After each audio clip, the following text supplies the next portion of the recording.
Good afternoon and welcome to my house once again. This video is sponsored by circumstances that immediately precedented the current situation in our country and started my year off, I guess, on a bad foot long before we all got stuck in our houses. At the beginning of the year, I applied for a different position at work, which would have been a massive promotion and pay raise, like 25 or 30%. Into management. And a week before they shut us all down at work and told us to go home and not come back, I received notification by email that I had not even been selected for an interview.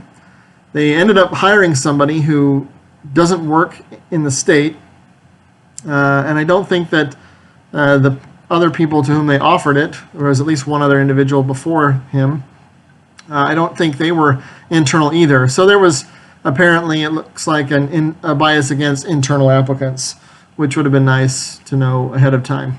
But anyway, to segue into the video then, from there, one of the department secretaries asked me, why don't I start my own business? And to wit, I came up with the following rebuttal to her suggestion, in addition to the fact that I have had a business and lost my shirt, which is why I know these things. So there are three major reasons why I don't own my own business, why I'm not an entrepreneur, and why I don't believe that that's a particularly good idea for me. If you haven't seen it yet, I recommend Jordan Peterson, a professor up in Canada, has a video about not doing a job that's your passion or doing what you love, but finding a job that fits your personality. And I don't know that that advice is good for everyone, but it certainly seems fitting for me. I am exactly where I belong in science. If you've watched any of my videos, maybe you can tell why. All right, so here are the 3 points. I'm not in tune with the market. And in order to be successful at sales, you need to know how to either find things that people will want or convince them that they want what you have. Number 2, because of bad experiences in the past, I'm disinclined to involve myself in the particular ideology in order to advance my career and generate passive income, like everybody on the internet's always talking about. And 3, as a scientist, my personality, I know that customer service positions are not the thing for me. All right, let's get down into it then. Point number 1, I live very simply and very meticulously. I am a person of a habit and routine. I have been wearing the exact same running shoes for as long as Avia has made them. Okay, my nieces were here in town this past week, and I showed up at the house one night, and my youngest niece said, "You're wearing the same shirt you wore yesterday." And I said, "No, I have similar shirts, but I'm also so bad that when I find a shirt that I like, I will actually buy multiple copies of it." Even to the point where sometimes I buy multiple copies of the exact same shirt. But that's me. I have a 25-year-old car in the parking lot. The TV over here in the room down here, is one of those big hulking ones. It's like super deep, and it takes all of your strength to pick it up. Because I paid a lot of money for that. My ex-wife didn't want it in the divorce, and I didn't own a TV. So I'd already bought it, so I continued to use it. And I have a DVD VCR combo. So anyway, I am not your standard consumer. I don't buy those things. The only reason I even have a smartphone is because my carrier notified me that in March of this year, they would no longer be supporting a G2 Motorola V3 Razr, which is what I was using. So that's the only reason I upgraded. And if you look at this, you can see this is a Samsung S5. I didn't get an S10. This was like 40 bucks, which is what I paid for my Razr. So I am not in tune with what the market wants, what people want. I cannot actually honestly believe people would buy selfie sticks. I thought of that years ago, but I'm like, nah, people won't be stupid enough to do that. And I should have known better because I remember Chia Pets, Pet Rocks, and what were those little robotic pets, Neopets, that you had to feed or they would die. the things that people will buy absolutely astonish me. So I am not in tune with what people want. I'm also not the kind of person, because I lack the charisma for this, to sell people things that they wouldn't buy. And I wouldn't sell things I wouldn't buy. So I'm not going to go out there and sell iPhones because I don't want to own one. And if you own a business, at some point you have to buy them so you can sell them, and I don't want to get stuck with crap I don't want. During the great ammo shortage under the Obama administration, I was very tempted to buy ammunition and sell it. But one of the reasons I didn't do it is because I didn't want to end up with ammunition that I couldn't use. I didn't want to own things for which I had no purpose, because then I've bought things that are garbage, essentially. And I'm not that kind of a person. Also, under this, I'm not cutthroat enough to be a businessman. I don't know where to draw the lines. I don't know how to do ultimatums. I don't know what's a good deal, what's a good offer. I don't even know what things are worth.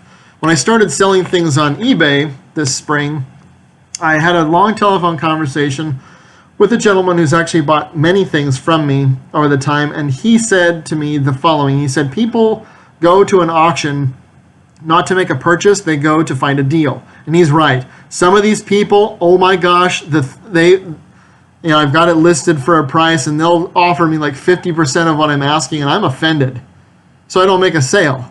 And there's some of them I've been so offended that I put them on lists where I'm like, I'm not selling you anything. I don't care what you want. I don't know what things are worth. I go on, I look at what recent things have sold for, what the other posts are, and think, hey, this is fair, but apparently I don't know what's selling. And I have things in there that have been up for sale for months because they're things that are valuable, but no one is buying them. Number 2, I've had a bad experience. Like I said, when I was married, I had a business. It wasn't my business, it was her business.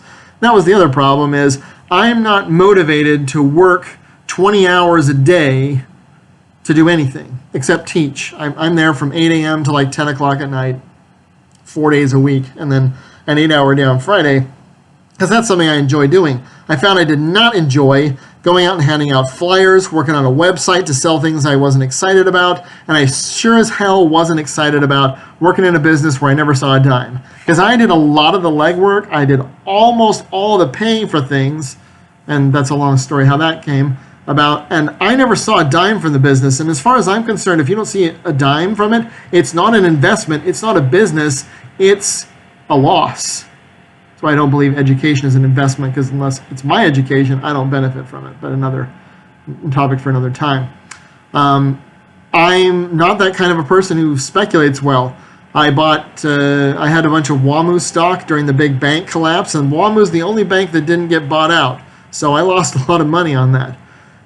Because of the money I've already lost, and because of the responsibility to pay back loans, I'm not the kind of person who's willing to take that kind of risk in order for a return, especially because I know that like 80% of businesses fail in the first 5 years, and I know my luck, my penchants, and my history says I'm going to be the rule, not the exception. And most people are the rule, which is why most businesses aren't out there. But if I had known that people would do stuff like sign up to share 15-second videos, I would have created a TikTok or something, because I can't believe people are that stupid, okay? Or that they're stupid with their money, because I think that's stupid. But I'm not willing to pay the price in order to be successful in a business and hope that it works out after that amount of time. Finally, I don't deal well with people. I'm a scientist. We're not known for our cuddly personalities. I see a lot of behavior, even in science, that amounts to stupidity, sabotage, subterfuge, and other various forms of villainy. And I've seen this even with my brief experience on eBay, that people will intentionally dicker with you about stuff that's not an issue, and because there's a feedback system on it, but there's a feedback system everywhere, I'll get to that in a second, they can damage your ability to make sales. And because people are much more likely to write a negative review than they are a positive one, you have to incentivize them to write you a positive one, but there's no incentive to write a negative one unless you just suck. But the negative ones are written quickly. I recently shipped an item last week that went out UPS, and it arrived opened and damaged, and the postal carrier dropped it off, said, hey, this has been opened and damaged, and the buyer made it out to be my fault. You need to make this right. And he only gave me 2 days to respond before leaving me negative feedback. And it's like, you gave me 2 days? You're that impatient? So now he's put a black mark on my record. The U.S. Postal Service has damaged it. I have to refund him his money. I have to pay to get it back. And then I've got to try and, make a claim against the Postal Service. These are not ways to make money, because I'm not going to get paid for any of that. This is stuff I have to do, and I don't even make a sale. In fact, I've lost money because I have to pay taxes on the shipping I already sent, and then I have to pay for another label to get it back. How does that make you money? When I had a business with my wife would give all sorts of incentives in order to make a sale. And I remember this one time, she gave all this person all a bunch of stuff for free. And I said, so how much did it cost us to make this sale? And she insisted, oh, they'll be back. I don't want this buyer back. In fact, if I can block him, I'm going to block him because I don't want to deal with it. I can't deal with customers and be all cheery and hunky-dory. And I refuse to deal with certain people. But I can't put a sign on the door that says we reserve the right to refuse service to anyone, because on an auction site or on a dropship website, you don't have that. And I don't want to deal with the packages coming in and out, and the post office's hours are crappy, and the lines are long, and it's summer in Vegas, and it's hot outside. It's 112 degrees out right now. And the last thing I want to do is go stand in a long line at the post office to make a sale to make $10 that comes out of my workday. That is not passive income. My time is worth more than doing all of that to make $10. It's sort of like somebody who walks around all day picking up cans, and unless you have the day off anyway, and you were forced to take the day off and you didn't want it off, that is not a win, because assuming anyone will buy them, which I don't think they are right now, the last time I saw the spot price for aluminum, it was 0.6 cents per can. That's crappy, okay? So that's not a way to make money. I'm not the right personality for customer service. I have a short tolerance for shenanigans and nincompoopery, and they have unrealistic expectations, excessive demands. Some of them are reasonable. Most people are fine. They just, and in the listing it says untested, not sure if it works. And people are like, hey, it doesn't work. I got to send it back. Well, I didn't know if it works because I didn't test it. And that was clearly delineated in there. And then they speculate, I have to spend money and time. The time's the big thing. And I didn't even make a sale.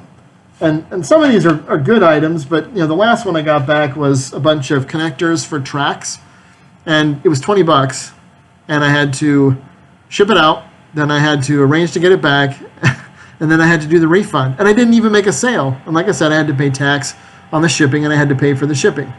And it's like, I don't get it. How do you make money doing this unless you've got some sort of a niche?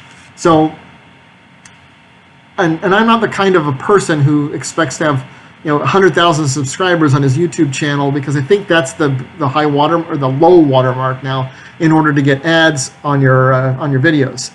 I've also noticed that the ads of late are for things like Grammarly or political things, and the last thing I want is ads all over my channel soliciting for political donations or the other crap that's out there, online video games and stuff. I don't believe in those things. I don't want to sell them, and I don't want those things sold on my channel, even if it gives me passive income. Okay, I'd much rather go to work and get it the old-fashioned way. Nepotism. I mean, no. That's the real old-fashioned way. But I'm okay going to work and doing a job and getting paid for it. I get paid a fair amount.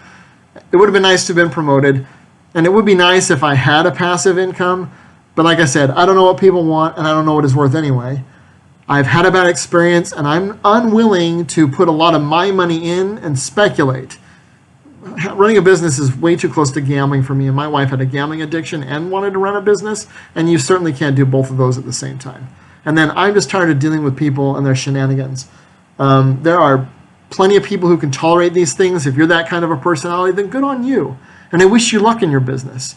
For me in my house, you have to know yourself, and that's why I like Professor Peterson's idea is I chose a vocation that fits my personality, and it's not going to get me rich quick. I'm going to retire early, but I'm not going to be retiring at 35 or 45, which is okay because I would work anyway. I just wouldn't be doing this anymore. I wouldn't be a professor anymore, but it has a good retirement, and since I'm planning to work anyway, I might as well stay there, keep doing that for 30 years, and then collect the pension, assuming, of course, they still exist at that time. Assuming, of course, the country hasn't fallen apart by that time. I'm going to work anyway. I like having a place to go. I like having something to do. I like having an expectation. I like having a project. I like knowing what's coming up and knowing what's going to, I have things coming in that I'm going to have to do. I like that. I thrive on that. I'm a scientist. Okay? We are all about measurements and confines and controls and variables and putting things together and then seeing what we can make of it. Not throwing darts at a board and going, hey, look, I made a whole bunch of money by switching to Geico. Okay? Running a business is not for me. If it's for you, that's cool. And to the credit of this secretary, she backed off of it and understood, I think. She's not that kind of a person either, I think. And I think it's important that you know yourself. So if you are the kind of person who thinks you might have the acumen necessary to run a business, then give it a whirl. If you don't, it's okay. And it's important to know that you don't and you can't so that you can do something productive with your life rather than trying to become one of those people who makes 200, 400 grand a year or whatever and doesn't hardly work any time.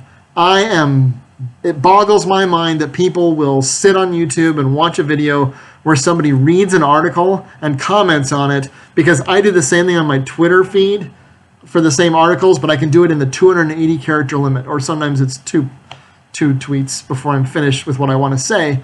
And I don't feel any more needs to be said. I don't need to spend 20 or 50 minutes reading an article and commenting on it and then collecting ad revenue. Your time is precious. And I'm sorry if I've taken up too much of it. You only have a certain amount of time on this planet. Do something with it that you value. And if you want to start a business and that's valuable to you, great. It isn't for me. Know what really matters to you and do those things. And as long as they're legal, ethical, and moral, then who cares? Not everybody's going to be wealthy. And that's okay. I am comfortable.